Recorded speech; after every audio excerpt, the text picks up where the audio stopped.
I'm going to show you a lighter hack. If you notice with this lighter, when I put the flame on, it's not all that high.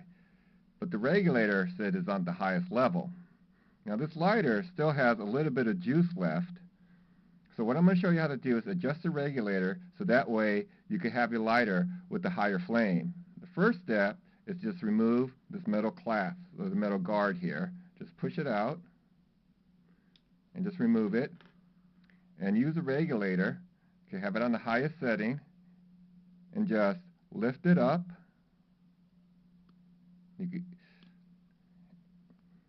And just move it, and you test the lighter. So that's perfect for me. And just put the guard back on.